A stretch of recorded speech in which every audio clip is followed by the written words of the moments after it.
Bonjour à tous. Alors aujourd'hui, on va s'intéresser à un sujet que j'aime beaucoup, l'hypocrisie des gauchistes bien sûr, mais aussi l'hypocrisie de certains extra-européens.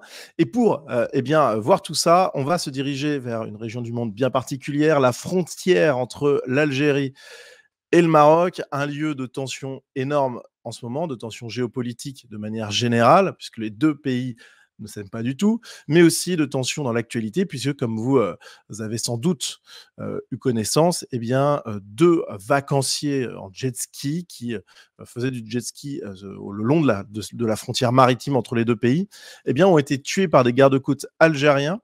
Voilà, donc des Franco-Marocains, puisque dans ce coin-là, beaucoup de gens sont aussi français, une grande chance pour le pays, évidemment. Et donc, ça a été une scène quand même très dure, hein. Les images sont assez violentes. Alors, les circonstances sont quand même très floues. Je ne vais pas m'étendre dessus, c'est pas tant le sujet. Il y a des versions contradictoires. Est-ce que les Franco-Marocains en jet ski ont un peu nargué les gardes-côtes avant de se faire tirer dessus? Est-ce que ça n'a pas été forcément le cas? Donc, est-ce que les gardes-côtes ont été en tort? Bon, bref, toutes les hypothèses sont possibles, les circonstances sont très floues. C'est pas forcément ce qui m'intéresse dans cette vidéo, loin de là. Ce qui va m'intéresser, c'est plutôt ce dont parle l'Algérie quant à cet événement et surtout sa justification pour expliquer le tir des gardes-côtes. Vous le voyez ici, l'Algérie parle d'un refus d'obtempérer. Voilà, donc c'est quelque chose qui a été vachement mis en avant pour justifier les tirs mortels. Ça fait tout de suite un petit peu dissension avec une prise de position de l'Algérie il y a quelques mois quant à l'affaire Naël. Pourquoi ça? Eh bien parce que l'Algérie s'était un peu élevée de manière quand même assez virulente, même très virulente, parce que quand on est en diplomatie, les termes qui ont été employés étaient quand même très durs, contre la France et contre la police française par rapport à la mort du jeune Naël. Elle était consternée, suivait l'affaire avec attention, etc. Et regardez, ça c'était le communiqué de presse de l'époque. Et on voit le ministère des Affaires étrangères qui a appris avec choc et consternation la disparition brutale et tragique du jeune Naël, en parlant de circonstances particulièrement troublantes et préoccupantes. Voilà. Donc ça, en diplomatie, c'est quand même pas rien. Voilà, il y a un deux poids, deux mesures. D'un côté, on critique l'idée que le jeune Naël a été tué pour un refus d'obtempérer. Et de l'autre, on justifie la mort de deux personnes par un refus d'obtempérer. Donc très étrange comme justification. Alors, pourquoi ça? On va le voir tout de suite. Juste avant, les amis, je me permets de vous rappeler que cette chaîne, si elle vous plaît, vous pouvez la soutenir. Vous pouvez la soutenir en cliquant sur le lien dans la description et en rejoignant la communauté Sunrise via la page Tipeee.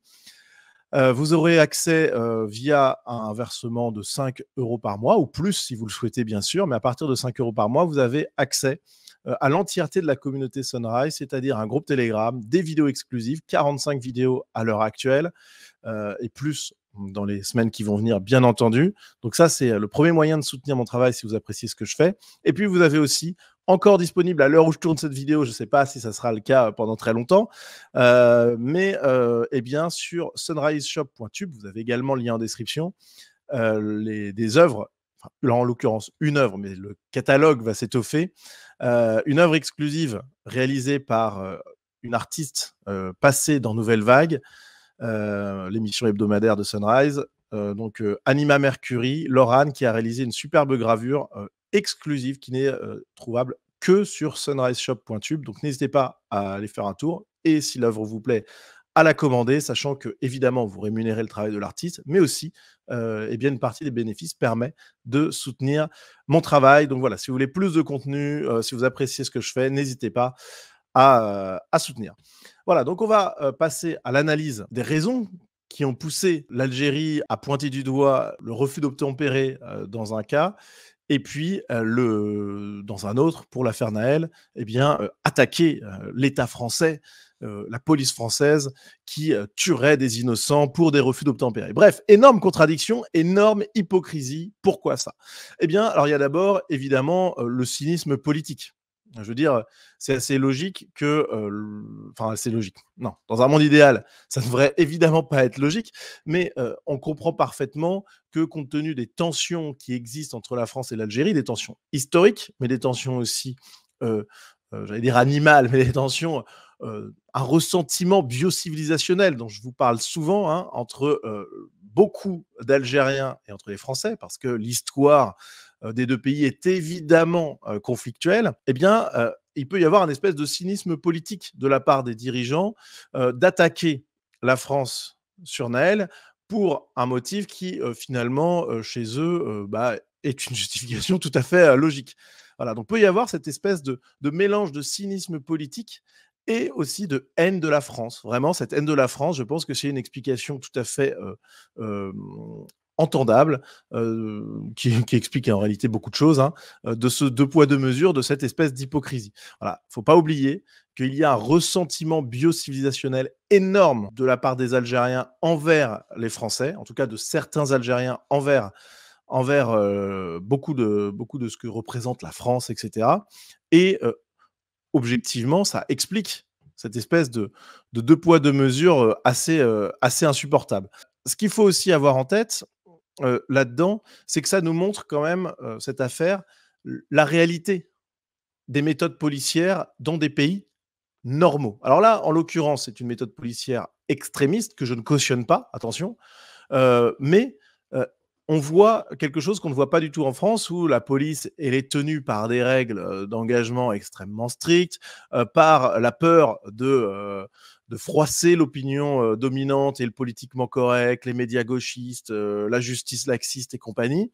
Donc, heu on est, là, c'est peut-être un extrême, mais tous les pays du monde ont une police qui agit avec beaucoup plus d'efficacité que la police française. Et en l'occurrence, les policiers algériens, ils y vont pas de main morte, hein, c'est pas une nouveauté, on le sait très bien. Les méthodes des polices de tout le Maghreb d'ailleurs sont quand même extrêmement dures, ce qui assure d'ailleurs sans doute de manière nécessaire, hein, une sorte de paix civile, à peu près, on va dire. Mais en tout cas, les méthodes sont extrêmement dures. Et là, ça nous interroge quand même parce que ces méthodes qui sont quand même violentes, heu, comme elles sont, heu, 100 fois plus dures, 1000 fois plus dures presque d'ailleurs, que les méthodes de police française, pourquoi énormément de ressortissants maghrébins présents en France ont manifesté à l'époque, de la mort du jeune Naël? Alors même que dans leur pays, la police est bien plus virulente. Parce que à la limite, les gauchistes, on peut les comprendre, hein, les mecs sont évidemment contre la police, contre l'ordre, contre la civilisation, évidemment ça leur fait peur. Eux, ils voudraient, la destruction de notre civilisation, donc du coup, tout ce qui tient debout, faut l'abattre. OK, donc ça, on comprend la logique, même si elle est absurde et mortelle, mais là, on peut la comprendre à peu près. Par contre, on a véritablement chez les extra-européens présents en France, en réalité, et c'est ce que je disais d'ailleurs dans une précédente, vidéo, on a, une envie de la fin du laxisme. On a envie de dureté à la fois, dans, les méthodes policières et aussi dans les dans les méthodes judiciaires. Parce que pour le coup, les peines, prononcées par la justice française sont de manière assez systématique pointées du doigt comme laxistes par énormément d'extra-européens.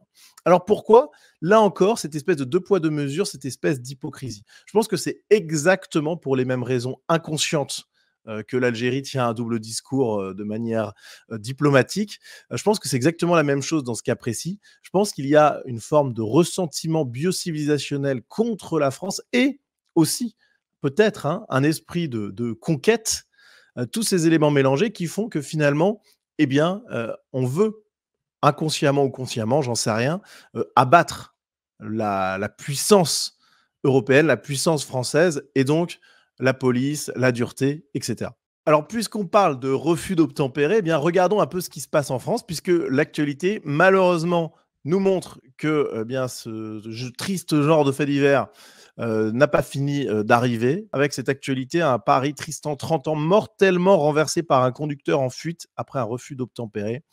Le suspect, évidemment, se trouvait sous contrôle judiciaire, avait une interdiction de conduire, et cetera. Bon, ça, c'est le très grand classique de la France. Donc, laxisme judiciaire à tous les niveaux. Hem ce qui est incroyable là-dedans, c'est qu'on reste sur le refus d'obtempérer, hein, mais finalement, les méthodes algériennes alors sont, évidemment, peut-être abusées, mais des méthodes de police normales qui font que, lorsque un type refuse d'obtempérer, met en danger la vie des policiers et des piétons derrière, eh bien, lorsque ce, type-là commet, cet acte délictuel et est tué par la police en état de légitime défense et pour assurer la protection des autres, je veux dire, c'est pas illogique que ça arrive, surtout quand ça permet d'éviter par la suite ce genre de drame. Voilà, Tristan, est-ce qu'il aurait été, tué par ce conducteur en délit de fuite, qui a refusé d'obtempérer, si la police française était, au niveau, de dureté, normale, hein, qui se trouve dans plein de pays du monde, l'Espagne, les États-Unis et cetera, et bah, oui, peut-être qu'il serait toujours en vie, en fait, Tristan, 30 ans. Voilà. C'est ça la leçon des choses. Bon, alors évidemment, les gauchistes se sont quand même, émus de tout ça. Arié Halimi, avocat, qui, sur Twitter, déclare: «Le véhicule faisait l'objet d'une course-poursuite par un véhicule de police. Rappelons que, sauf en cas de crime de sang, les courses-poursuites en milieu urbain ont justement été interdites pour éviter les accidents mortels. La vie prime sur la sûreté».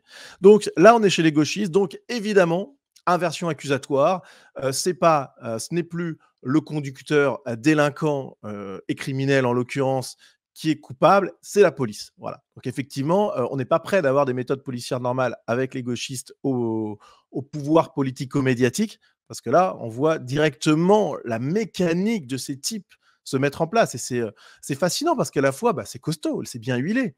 Le type accuse la police alors qu'un un homme vient d'être tué, quoi, par un conducteur délinquant. Et les gauchistes accusent la police. C'est assez extraordinaire parce que ouais, c'est bien huilé, quoi. Les types n'hésitent pas, ils ont zéro doute. Leur objectif, c'est de mettre en cause les policiers. Je veux dire, c'est quand même très, très costaud. Mais c'est là où on voit, là encore, hein, je me répète parce que c'est super important et c'est aussi pour ça que je fais cette vidéo, hein, clairement.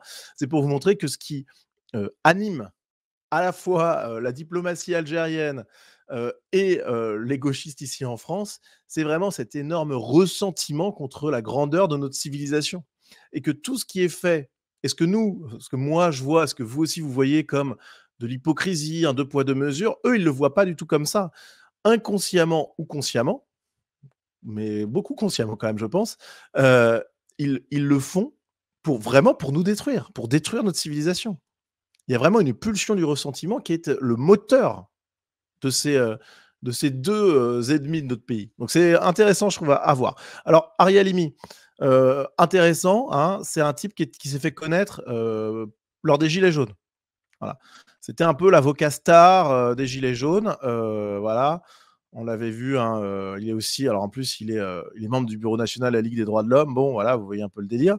Mais c'est assez amusant parce que c'est bien une illustration parfaite de cette récupération, du mouvement des gilets jaunes par la gauche, qui est quand même assez magnifique. Voilà, donc le type, il est passé du camp du peuple à celui, bah, du camp des ennemis du peuple. En réalité, il a toujours été dans ce camp-là de la destruction de notre nation et de notre civilisation, mais c'est quand même, là encore, admirable de voir la force, franchement, des gauchistes qui arrivent à noyauter des révoltes qui, à la base, étaient, premièrement, populaires, voilà, et deuxièmement, de droite. Je veux dire, vouloir moins de taxes, plus de liberté, et cetera, c'est typiquement de droite, quoi. Bon, ouais, bah, résultat des courses, ils ont bien fait le boulot. Là, il y a rien à dire. C'est vraiment, admirable. Voilà. Alors, donc voilà, j'avais noté ce tweet aussi, hein, «Des policiers ne font pas feu sur une personne ayant fait un refus d'obtempérer. Résultat, ce dernier ouf, le petit ange est sain et sauf, les valeurs de la République sont respectées». Voilà. Voilà pourquoi le gauchisme est un ennemi mortel. Voilà, je peux pas faire plus simple. On va glorifier, mettre sur un piédestal énorme, les délinquants, les criminels lorsqu'ils sont victimes, à juste titre, de la police, mais on va par contre accabler les policiers lorsqu'ils vont faire quelque chose qui n'est pas parfaitement réalisé, mais bon, c'est un métier à risque quand même. Ou alors même s'ils n'ont rien fait de mal, s'ils sont quand même menés la course-poursuite, c'est quand même de leur faute. Franchement, c'est vraiment énorme. Alors, autre chose aussi à noter, c'est l'absence de réaction des figures politiques pour la mort de 30 ans. Alors, de Tristan, pardon, 30 ans. Tristan, c'était un Parisien. Voilà. Alors, la maire de Paris aurait peut-être pu faire un mot. Alors, moi, dans un monde idéal et normal, j'attends pas évidemment que Anne Hidalgo fasse un tweet pour chaque Parisien qui décède. Je veux dire, même dans ce genre de circonstances. Mais par contre, elle avait quand même pris le temps de faire un tweet pour la mort de Naël. Bon, bah là, pourquoi elle le fait pas? Voilà. Pourquoi elle le fait pas? Bah, exactement pour les mêmes raisons. Voilà, exactement pour les mêmes raisons. Je vous refais pas la démonstration, mais on est vraiment là-dedans. Même chose pour Mathieu Kassovitz qui avait pleuré pour Naël, souvenez-vous. Mathieu Kassovitz, bon, qui a été grièvement blessé ces derniers jours là, lors d'un accident de moto, mais qui avait pleuré, mais vraiment face caméra, il avait pleuré. Franchement, c'était ridicule après la mort de Naël. Bon, eh bien, là, il n'a pas pu faire de tweet à sa décharge, c'est vrai, mais malheureusement pour lui, évidemment, parce que je suis pas un salaud, hein. Moi-même, les gauchistes, j'ai pas envie qu'ils crèvent ou qu'ils décèdent dans d'atroces souffrances après un accident. Voilà, donc, j'en arrive quand même à rester toujours humain malgré le mal qu'ils font à notre civilisation. Donc, j'espère que c'est apprécié. Mais en tout cas, voilà, mais c'est l'hypocrisie. Kassovitz, en fait, voilà pourquoi je voulais vous en parler, parce que c'est le symbole de cette hypocrisie. Voilà, d'un côté, comme Hidalgo, dans un cas, parce que c'est un petit extra-européen, donc figure divinisée. Voilà. L'étranger extra-européen est divinisé dans notre pays par les gauchistes. C'est une figure biblique pour eux, véritablement. Donc quand il meurt, alors surtout sous les balles de la police, qui est à l'inverse une figure satanique pour les gauchistes, bon bah là évidemment on fait un tweet. Par contre quand c'est l'inverse, on ne le fait pas. Voilà. Pure hypocrisie, pure deux poids deux mesures. Et de la même manière, Kassovitz, voilà pourquoi je voulais vous en parler, eh bien c'est le type qui fait de la moto sur circuit automobile, d'accord, après nous avoir parlé du fait qu'il fallait sauver la planète. Voilà. J'ai déjà évoqué cette actu là dans Nouvelle Vague hier, mais j'en reparle parce que c'est un symbole tellement fort de cette hypocrisie gauchiste, franchement. Voilà, c'est un double discours absolument permanent. Et c'est inacceptable. Même quand on a identifié les causes psychologiques profondes de ça, même quand on voit certains qui le font sans même y penser, enfin, sans même le penser au fond, parce que ils sont bien obligés, parce que c'est le milieu du cinéma, du showbiz, etc. Donc, ils sont obligés de montrer patte blanche. Euh, c'est dégueulasse, en fait. Il faut que ça change. Voilà. Il faut que ça change. Je rappelle d'ailleurs là-dessus que j'avais fait une vidéo sur l'hypocrisie gauchiste que je vous invite à aller voir. Ça sera ma conclusion pour cette vidéo. Les gauchistes sont des hypocrites. Une vidéo qui est assez marrante, je trouve, avec des passages qui sont absolument mythiques sur des gens de gauche qui finalement se rendent compte que la diversité pour leurs enfants lorsqu'ils arrivent au collège, c'est peut-être pas une bonne chose. Donc je vous invite à aller voir cette vidéo après que vous ayez regardé celle-là. Mais vraiment, voilà, c'est du double discours permanent, et c'est insupportable.